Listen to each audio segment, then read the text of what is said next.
Hi there, my name is Alvin and I'm coming to you from my living room in Calgary, Alberta, where I have my virtual stage set up because I am a professional speaker, and I have been for a very, very long time. I'm also very, very dedicated to fundraising, to charity. In fact, to be quite honest, right at the very beginning, one of the greatest things that I ever learned in my life was to be a giver, not a taker. I'm also a huge fan of Rotary. In fact, you may notice I'm very proud of this. That is indeed a Paul Harris Fellow pin that I was given as an honor to be an honorary life member of Calgary West Rotary Club here in Calgary. This award was presented to me. This one was actually presented to me in a Rotary District Convention.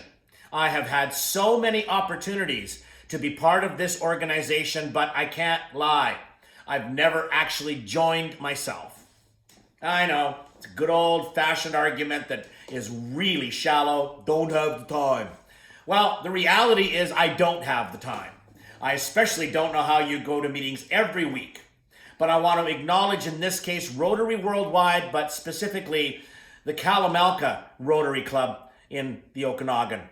Boy, it sucks to live where you guys are, huh? Anyway, I love Rotary. I cannot believe that Faith Wood, a very dear friend and colleague, sent me a note saying, would you mind, would it be okay? Could you do a video? Gee, Faith, I don't know. Yes, of course, anything for you, Faith, and anything for Rotary. I'm going to move my chair for a second, though, because I want you to get an understanding of who Alvin Law really is. I find it very interesting. In fact, a lot of things that I speak about in my career that has been 40 years in the making has very much been about how I believe we see and how we perceive the world around us. Okay? For example, you've probably heard this expression, first impressions are everything. Really? I understand that. I am in the world of impression. Okay? And I don't mean doing impressions, I mean impressing people at events around the globe. I am very much like everybody else, a little bit confused about COVID and what it's meant. Professionally, what it's meant to me has been the toughest challenge of my professional life. Easy. Period. This has been huge. I go from doing 100 events a year on stages all over, particularly North America, to big audiences, sometimes up to 10,000 people, to being in a little room with my virtual stage. And yes, that is a real Emmy award back there. My story has been really well received around the planet too. But I think it's interesting that I've had to learn, like everybody, to adapt. So I've set this up like I'm doing a regular talk, dressed like I normally would, minus the shoes, but this would be a typical outfit that I would come out on the stage to present to any audience about my story of living my life. And when you look at me, I kind of look like a typical white dude, a motivational speaker, but I think if you're really kind of looking, you're thinking, okay, wait, there's something not quite right. Well, what if I did this? What if I take off my jacket and now you can see the difference? Okay, now you can see the theoretical difference. When I turn around, you can now see this is my body shape. And you can well imagine it gets an awful lot of attention. I am noticed. And I gotta tell you, it depends on the day and the person how that goes. But my perception of people's seeing me has also changed over the years. I now at least get a smile. I at least get an acknowledgement of respect for what I've been through. But the reality is I have spent my entire life being the object of attention. And it hasn't always been positive. Can you imagine how many times I've heard this? What happened to you? That's a really, really good question. And I want to talk about it briefly with you today because I want you to understand that I believe not only is giving one of the most profoundly important human gestures, but it speaks volumes to what I would define in my own thoughts as karma. Let me show you something here, okay? You may have noticed that I don't have any arms. But when I say theoretically different, my thinking is I do things my way that are technically normal. And by the way, while we're on the topic, whoever was this person who thought of this expression for COVID, the new normal, should just shut up. I'm sorry, that was really rude. But I don't like it. Because what, the new normal? Could someone please explain to me what the old normal looks like? Maybe there's an idea there is no normal. But check this out. This is how I function.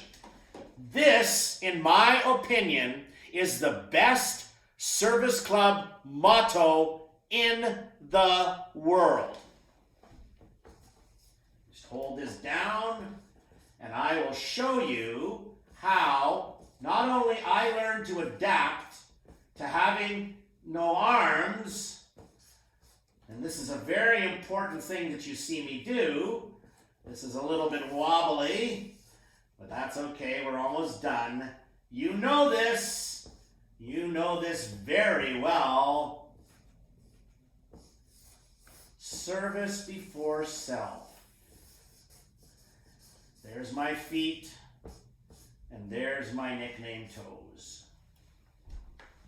That says it all. And there's an irony to what that says, because our instinct as human beings is for self-preservation, right? Look after number one, take care of yourself. I understand that. But I also believe that there is a very interesting tale that I can share with you today that has nothing to do with Rotary, but everything to do with that motto. I was born in the summer of 1960 without arms because of the infamous morning sickness drug thalidomide. You might remember it. It was supposed to be so safe they thought that anybody, including pregnant women, could take it with no harm to the women or the babies. This was, of course, during a time frame in our history where you didn't need to do any testing for a pharmaceutical product to get out onto the market. It's just the way it was. Hard to believe, isn't it? But that was the truth. By 1963, when the World Health Organization, or its equivalent of the time, banned thalidomide for use on pregnant women, over 20,000 babies' lives had been affected forever by the loss of limbs, or better put, the lack of growth. I've met thalidomide survivors missing a couple of fingers. I've met some that had no arms or legs. And I also want to tell you a sad fact. There is an estimate that as many as 250,000 babies died before birth because of thalidomide. The world is full of bad things. COVID has reminded us as to the frailty of the human being. But as we know, Rotary is the kind of organization that doesn't run away and hide. They show up on the front lines because it's service before self. I cannot believe how much the world has changed since I was born, in a good way. See, look, I've got a problem. I do. I've got a big problem. I'm an idealist, okay? That is my nature. It is in my DNA. But it wasn't something that I was born with.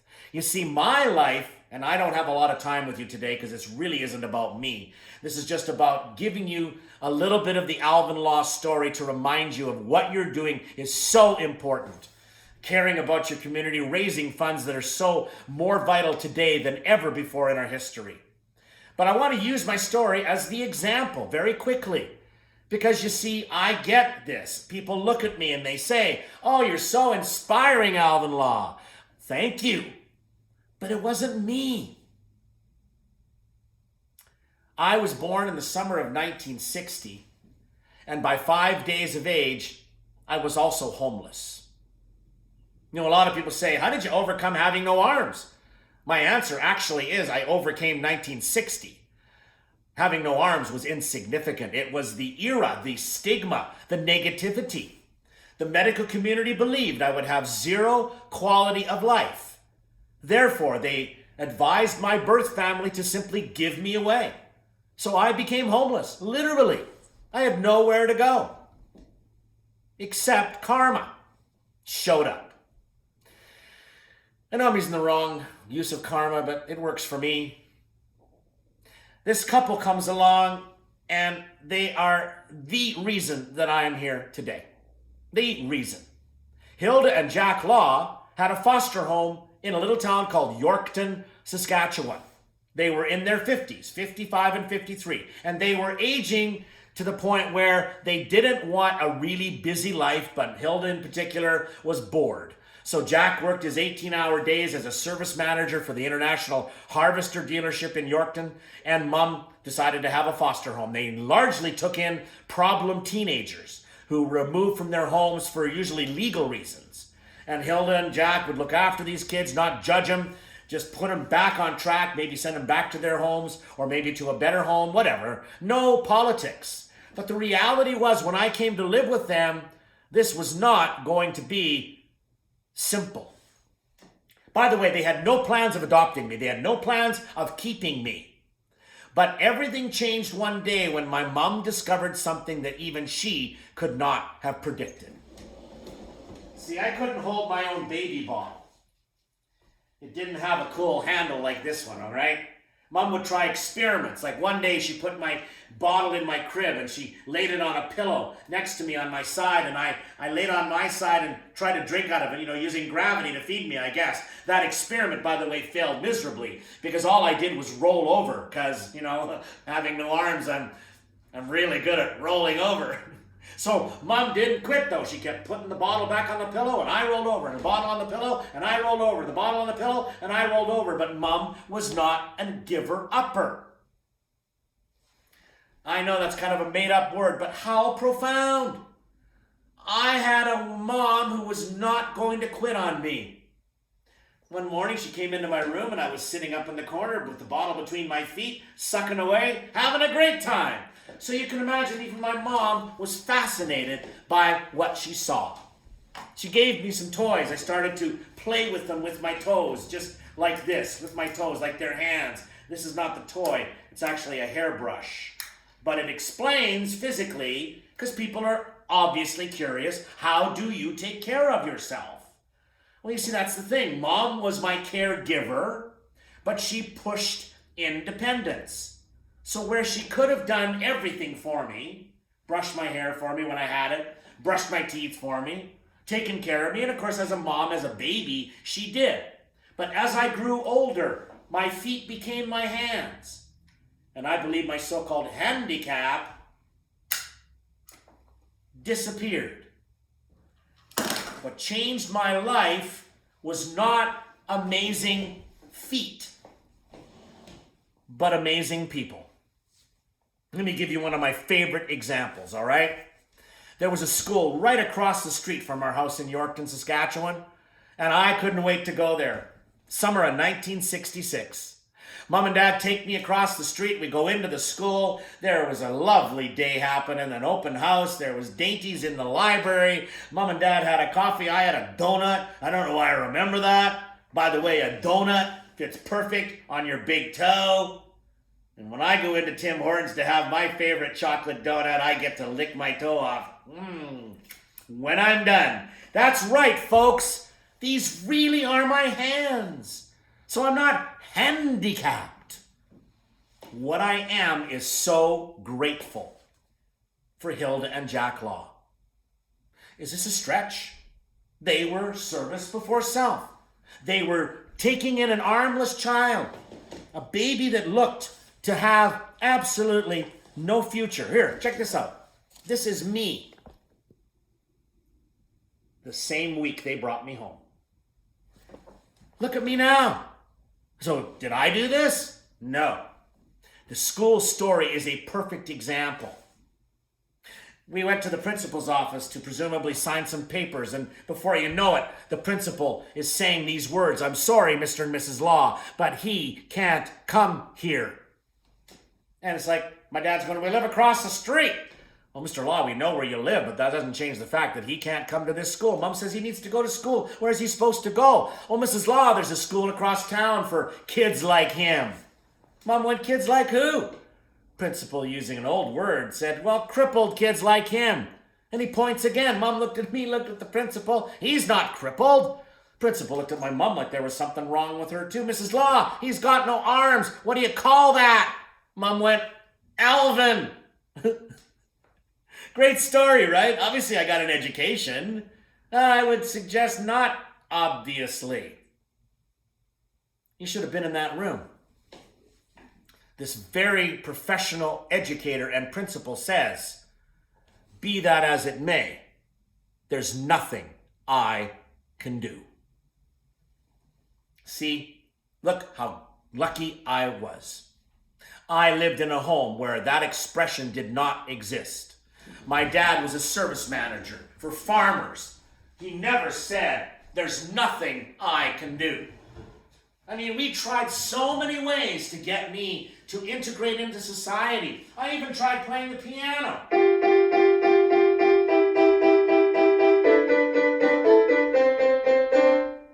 I mean, it was okay. But when my mom went to get me piano lessons, the lady practically laughed at us. The lady just said, "Look at his toes. He'll never play music. It's just not meant to be." We don't have much time left for this little short video. So I want to talk about my favorite example of service before self. I was 11 years old and my mom gets a phone call while I'm at school in 5th grade. It goes like this. "Hello, Mrs. Law. My name is Blaine McClary. I'm the band director for the Yorkton School Band Program, and I'm brand new to town. So I'm calling all of the moms whose kids took a music aptitude test at school and got really good marks."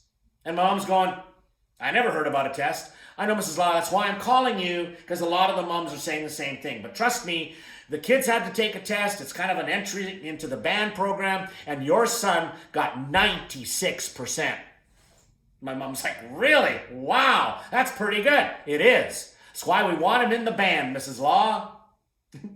Are you following this story as it's in real time? My mom goes, "Oh, that'd be awesome. Did you have an instrument in mind?"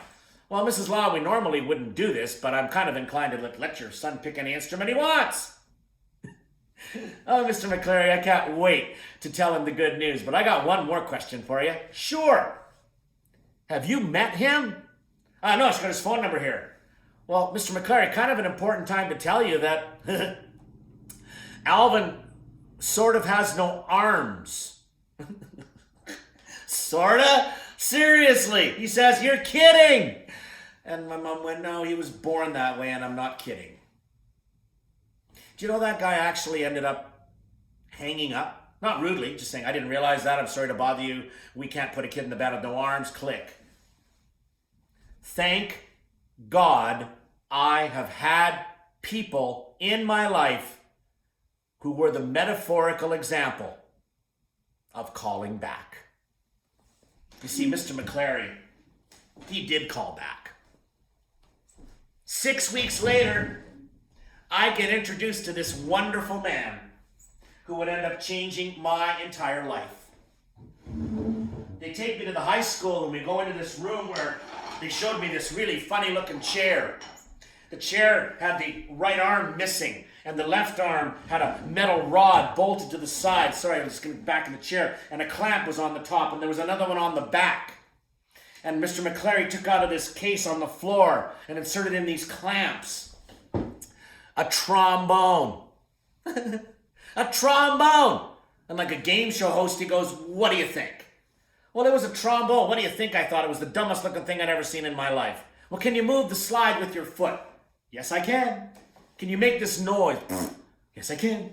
"Can you do it in the mouthpiece and move the slide?" "Well, I did that and the noise came out and I just loved the noise." So when I was done, Mr. McClary just smiled with a little tear in his eye and said, "This is what you're going to play in the band, young man." Can you believe that? Who does that?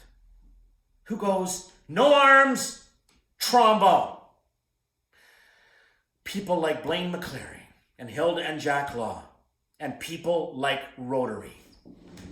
The people that say, I don't know if I can make a difference or not. I don't know if I can help the world. I don't know if I can make this planet a better place to live. But the reality is, you don't know what you can do until you try. You also don't ever know what you can do until you believe that the impossible is not only possible, but it happens every single day.